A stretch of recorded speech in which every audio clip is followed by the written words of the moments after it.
College football smothered and covered. My name is Barrett Salee. Another audio-only version of the show. Headed back to Atlanta from Telluride, Colorado today. So wanted to get this out as quickly as possible before hopping on a flight to Montrose and headed back to Hartsfield. So appreciate you checking out the show. If you're new to this, please share, please subscribe, please leave a comment, rate the show. I don't care if it's negative.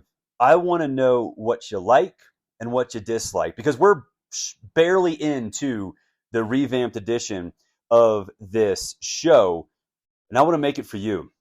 I want to make it for the fans. I want to be part of your college football viewing and listening rotation during the circle X through it off season. I know Josh Pate does not like using that word, because there is no off-season. And I tend to agree. And that's why I appreciate you making me part of your viewing and listening pleasure. Like I've said before, Late Kick, J.D. Piquel over on 3, Michael Bratton, SDS, we're all one big family. We're all here for you to bring you college football coverage 24/7, 365. We do have a busy show today. We will talk about the new format of the college football playoff, because it was announced yesterday that there will be a 5-7 format instead of a 6-6 format. Not the most shocking thing in the world, but we'll break down not only what that means, but also my initial picks for the college football playoff, the 12-team college football playoff in 2023. Reminder, the show brought to you by Coastal Vibe Vacations. If you're looking for a family adventure this summer, check out Coastal Vibe Vacations. They specialize in rental properties along the Gulf Coast of Florida, Okaloosa Island between Destin and Fort Walton Beach. Fun for the entire family. 850-888-0515, 850-888-0515, or coastalvibevacations.com. Hey, do me a favor. When you're there, tell them I sent you. They've done a great job for me and my family. Tell them I sent you so they know that their investment in this show is paying off. Also, Breaking Tea, new sponsor to the show. Breaking Tea, the letter T.com/smothered and covered. Wear the moment. If you like viral sports events, or you're just a fan of any team, go to breakingtea.com/smothered and covered. They've got everything that you need from a college football perspective. A lot of Michigan stuff lately, as you might imagine, but they've got gear. They've got accessories. They've got everything you want as a college football fan. BreakingT.com/smothered and covered. Now, okay, the 5-7 format has officially been adopted. It'll go into effect this year for the college football playoff. And look, this was about as surprising as the sunrise. When the Pac-12 disbanded, there's no way that you're going to have 6 automatic bids for conference champions with only 9 conferences, because that's essentially what happened. We went from 10 conferences to 9. And a reminder, this is not exclusive to Power 5 conferences. Those 5 conference champions can be from wherever. It's the top-ranked conference champions. So theoretically, we can have those spots gobbled up by the Sun Belt, Conference USA, the MAC, Mountain West. That's never going to happen, but in theory, that is a possibility. But now with the look, and if you've listened to me on this show, on SiriusXM, when I wrote for CBS, way back when I wrote for BR, way back when I wrote for College Football News, you know that I am anti-automatic bid for every sport.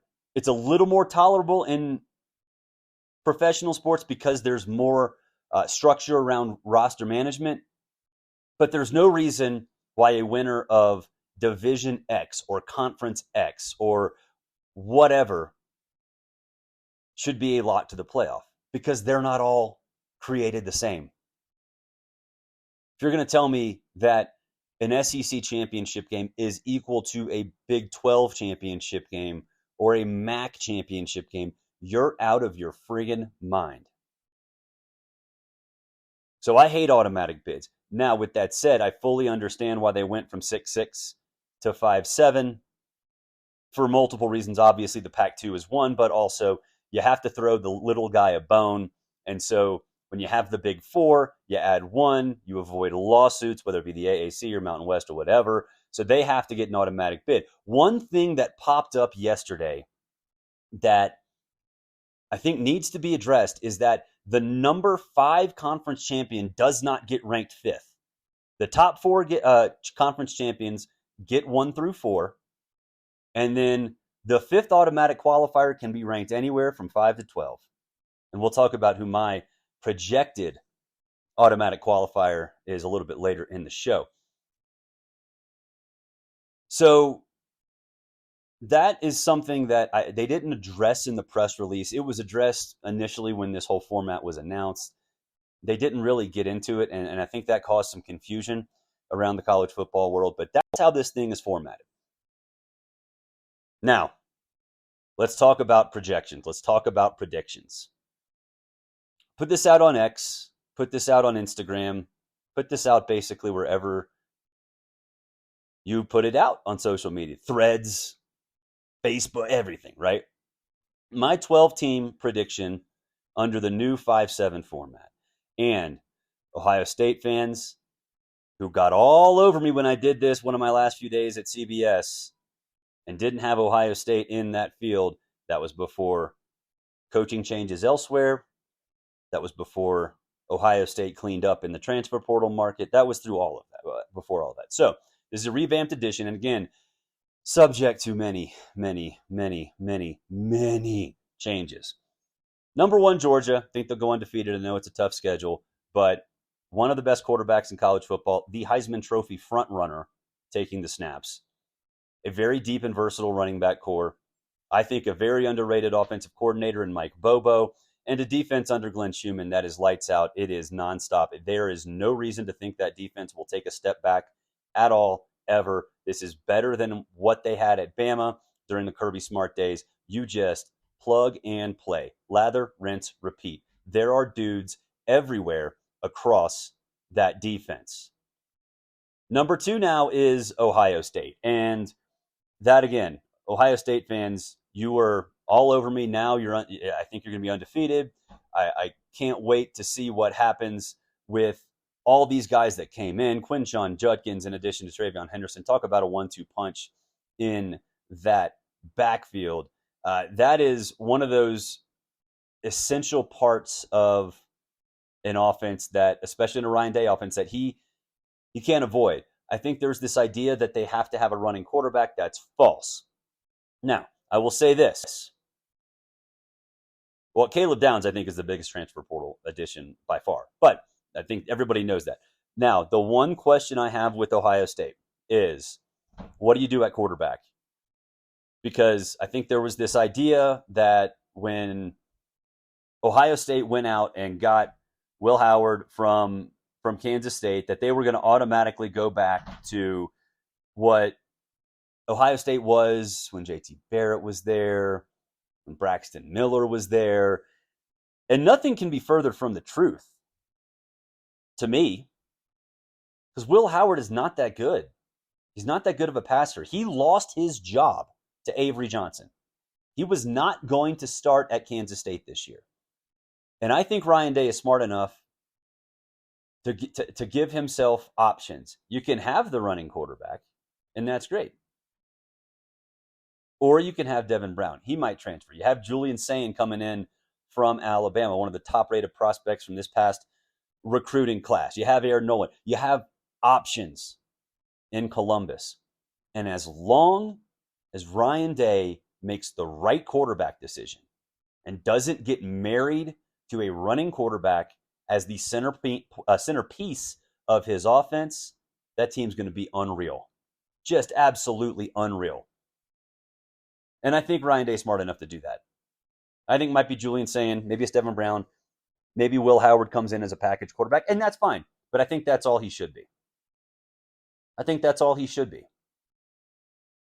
But beyond that, that team is just absolutely loaded on both sides of the ball. And you look at their schedule, It's not that bad, other than road trips to Oregon and Penn State. That is a little bit of a problem, but it's spaced out well. You get a couple games to fine tune things. You get a break. You get four more, one of which is the final of that four at Oregon. You get a break. You get Penn State 2 weeks later. It's spaced out pretty well. And what that means to me is that the depth that Ohio State has, and it's got depth, will show its face and be a big factor for this team. Number 3, Clemson. You got to have a conference champ. I picked Clemson. And the reason I picked Clemson out of the ACC, and I don't think they're going to go undefeated. Full disclosure, I don't think they're going to go undefeated. But the reason I picked Clemson is that I think the offense will take a step forward. I believe in Cade Klubnik still. The offensive line is deep and experienced, and that's the most important thing with an offensive line. Only one underclassman is expected to be a starter. That's huge. You still have a running threat in Maffa. You get Barrett Carter back in the middle of a loaded defense. You're talking about an All-American caliber player. And I think Clemson will be just fine. And here's the thing. Even if they're not, even if they're just okay, the schedule does set up pretty well. The only tough game in the early part of the season is Georgia in the opener. That's the only one. Georgia in the opener early in the season. You have to fine-tune some things. You get NC State at home. At Florida State on October 5th is the big one. That's the big one. And then get Louisville at home. But why Clemson over Florida State? Well, to me, Florida State has, I think Florida State has more to beat, more on its roster than, I think Clemson has more on its roster than Florida State. Florida State's going over massive turnover. And look, I think that team absolutely can be dangerous, but I'm counting on Cade Klubnik. I think they've got a better quarterback. I am not buying in to DJ Uiagalelei. I am off that hype train. And so I think Clemson will be a 1, maybe 2-loss team. Well, I would say they probably are a 2-loss team with 1 conference loss. I don't know where it'll be. I don't think it'll be Florida State. They'll lose to Georgia, obviously. They'll maybe get upset somewhere, maybe not. But I am a fan of Clemson. I'm a fan of Dabo Swinney. And more important, I'm a fan of an offense that I think will take a big step forward in year 2. Now, here's the one that jumped out to everybody on X. And that is the number 4 seed, the Oklahoma State Cowboys. And man, did people jump all over me on that one.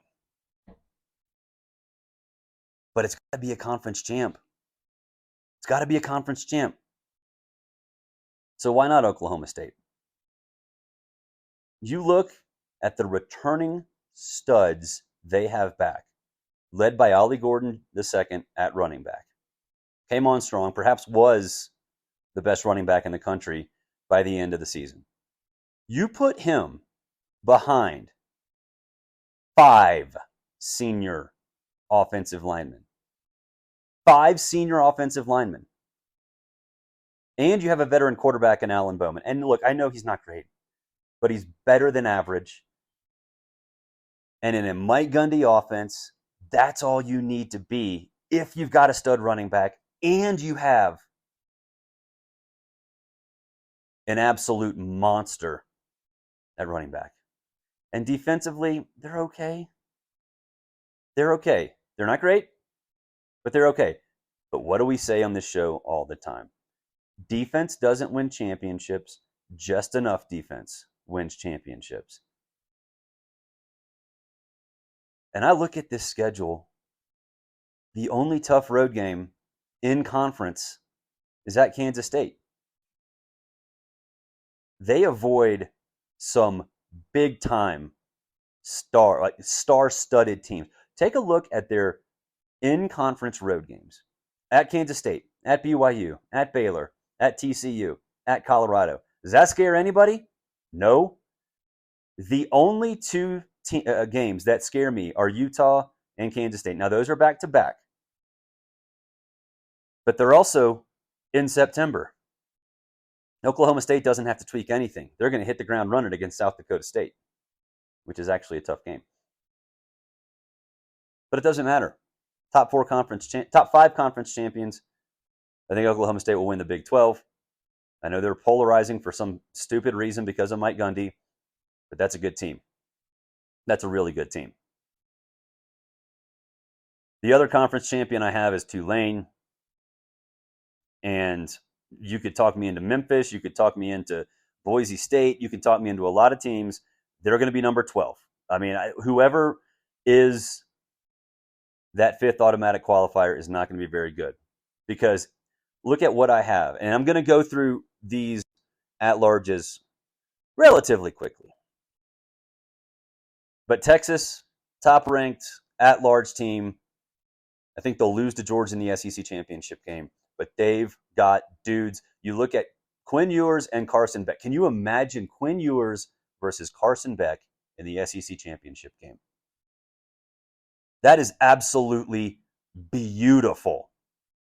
So maybe Texas is the number 1 seed. I think they'll lose to Georgia. They're the top ranked at large. You look at what Sarkisian's done with leading that team to the playoff last year, killing it in the transfer portal, built from the inside out. Line of scrimmage out on both sides of the ball. That's what they showed against Alabama last year. That's a game plan that Sark has implemented basically from the moment he got that job at Texas. So give me Texas as the top-ranked at-large. I'll take Oregon behind them, followed by Notre Dame and Alabama. Oregon, I'm not the biggest Dillon Gabriel guy, but I am a big Dan Lanning guy. And again, a lot like Texas, they're built from the inside out, and they've got weapons all over the place for Dillon Gabriel. Now, again, I don't think he's a superstar. He's third in Heisman Trophy odds right now from Caesars. That is way too aggressive. But is he good enough to get you to a 12-team playoff? The answer is yes, because Oregon will use him in a way where they can contend and probably be in a Big Ten championship game. As long as he doesn't screw things up, I think he'll be fine. I think that Oregon team will be fine because, again, I trust Dan Lanning, and I trust Dillon Gabriel enough to at least be smart. And in a Big Ten that's kind of undergoing not just a little bit of turmoil or a little bit of change from a membership standpoint, you look at the quarterbacks. I mean, there are none. Like Drew Aller's the only stud that's proven it in the Big Ten, and he really hadn't done that. So give me Oregon at 6, Notre Dame at 7, Riley Leonard, Marcus Freeman's a great coach. If they're 10-2, they're in.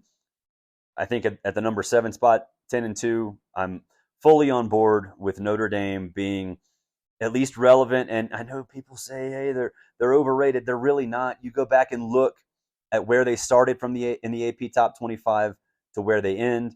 Pretty much every season, they're ranked properly before the season. And a lot of times, they actually finish higher. So they're not overrated. And I don't really look at this schedule as something that's daunting. At Texas A&M, the Aggies, I think, are still going to struggle. Louisville at home, that's Louisville I'm not sold on. Florida State at home. USC on the road, I get that. But this is a pretty navigable schedule.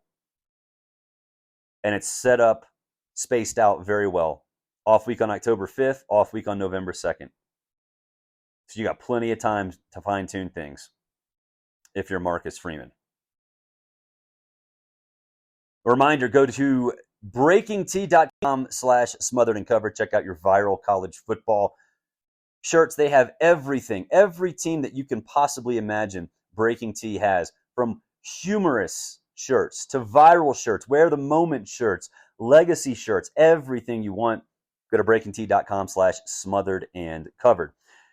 Rounding out these projections, got Alabama 8, Utah 9, and Ole Miss 10, with Michigan at 11. Now, I know people say Alabama, so much roster turnover, new coach, whatever. Look, I have Alabama as the third best team in the SEC. Is that the craziest thing in the world? Alabama is the third best team in the SEC? No, it's not. I know it's unusual to say that, but when you go through a coaching change from the GOAT to anybody, you're going to struggle. Could Alabama be a 10-2 team? Yeah. They absolutely could be a 10-2 team. They could be a 9-3 team and still make the college football playoff, and in my opinion, chime in at number 8 because there is a little bit of an Alabama bump, and Kalen DeBoer is a good offensive mind. The schedule is tough. They get Georgia, obviously, in September. They got to go to Neyland to play Tennessee. They got to go to Death Valley. They got to go to Norman, Oklahoma. And they have the Iron Bowl, which, it's in Tuscaloosa, but you never know what to expect in that Iron Bowl. But even a 9-3 Bama gets in, and gets in middle of the pack, and that's exactly where I have them at number 8. Utah 9, basically this is built on trusting Kyle Whittingham. In the Big 12, in a new-look Big 12, they're not going to have any issues implementing that hard-nosed, from the inside-out style. Texas was successful with that under Sark. After they move, Utah's probably going to be that one team that jumps in with that identity. Now, could I give Utah a bump up to number 4 and move Oklahoma State back? Absolutely, I can. So if you want to argue the way, you have great points. You have great points. Whatever your points are, you got great points. I could 100% move Utah up to number 4 as the Big 12 champion and move Oklahoma State back a little bit. Totally cool with that. Ole Miss, I think they're going to be phenomenal. If you go back and listen to the Ole Miss love I've had on this show, but I think when you get a quarterback and Jackson Dart back under a Lane Kiffin system, they're going to be lights out. Absolutely lights out. Not terribly concerned with the Quinshon Judkins loss, because I do think with Ulysses Bentley and Logan Diggs, they can be fine.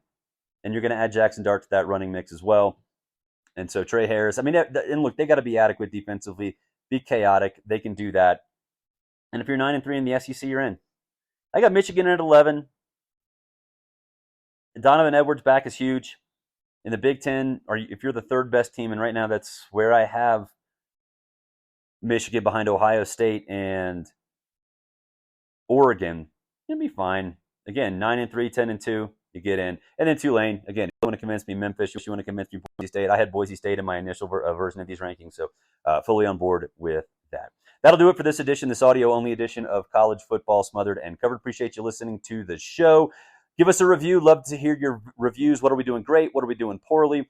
This show is here for you, like I've said multiple times. We want to be part of your college football rotation, whether it be late kick, whether it be on 3, whether it be what Michael Bratton does, SDS, SEC Unfiltered, whatever your podcast rotation is, we want to be a part of that. Again, breakingtea.com/smothered and covered for all of your viral t-shirt needs. Breakingtea, the letter T.com/smothered and covered. Enjoy your Wednesday, everybody.